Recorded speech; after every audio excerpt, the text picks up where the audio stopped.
Olá, meu nome é Júlia Camille Dalben, eu sou estudante de Medicina Veterinária da UFPS Setor Palatina, e no trabalho de hoje eu trouxe o diagnóstico de doença de disco intervertebral em cão através de mielografia, um relato de caso. Então, a doença de disco intervertebral ela vai ser caracterizada pela degeneração do disco intervertebral e extrusão ou protusão do material desse disco, que seria o núcleo pulposo, para o interior do canal medular. Vai resultar numa compressão da medula espinhal e ou de suas terminações nervosas, que leva a quadros clínicos em que o paciente pode apresentar dor, ataxia, perda de propriocepção, paresia e paraplegia. O diagnóstico da doença vai ser obtido através do histórico desse paciente, de exame clínico neurológico desse paciente e também exames de imagem, que vão incluir a tomografia computadorizada, a ressonância magnética e a mielografia. O prognóstico desse paciente vai depender do local da lesão, dos sinais clínicos neurológicos desse paciente e também do tratamento aplicado.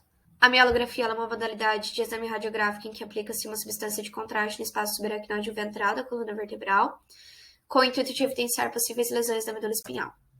Então, o objetivo do meu trabalho é, por meio de um relato de caso, evidenciar a mielografia como uma alternativa válida de exame de imagem para se obter um diagnóstico fidedigno da doença de disco intervertebral.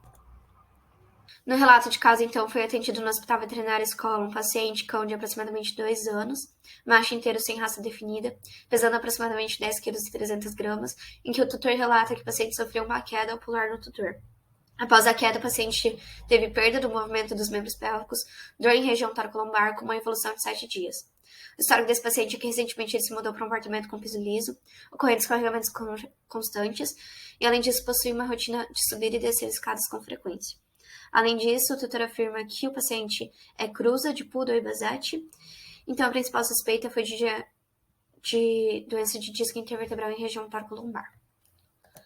O paciente foi encaminhado para a realização de exame de raio-x, onde pôde observar uma diminuição do espaço intervertebral e um aumento da opacidade do forame intervertebral entre os segmentos T13 e L1, evidenciado pela cétula vermelha, que sugeriu uma discopatia. Além disso, sugeriu-se uma degeneração discal entre T11 e T12, T12 e T13 e L1 e L2. No intuito de aumentar a sensibilidade do diagnóstico, o paciente foi encaminhado para o exame de mielografia. Sob anestesia geral, então, administrou-se 4,75 ml de contraste iodado Omnic 300 mg entre os espaços intervertebrais L5 e L6.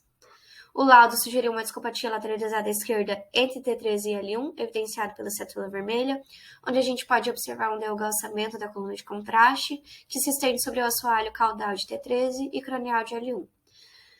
Além disso, uma discopatia entre L1 e L2, evidenciado pela seta azul.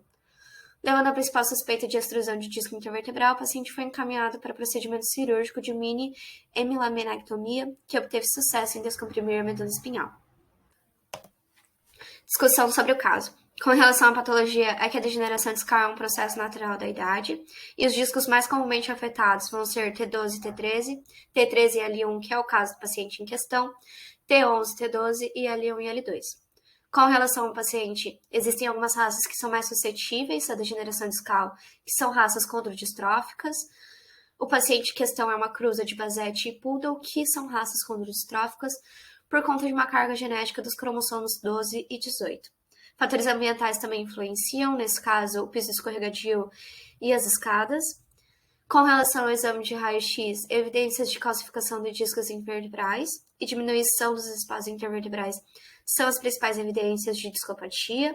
Entretanto, para fechar o diagnóstico, a gente parte para a mielografia, onde pode observar um delgaçamento e desvio da coluna de contraste, um desvio axial que vai auxiliar o médico cirurgião na abordagem cirúrgica.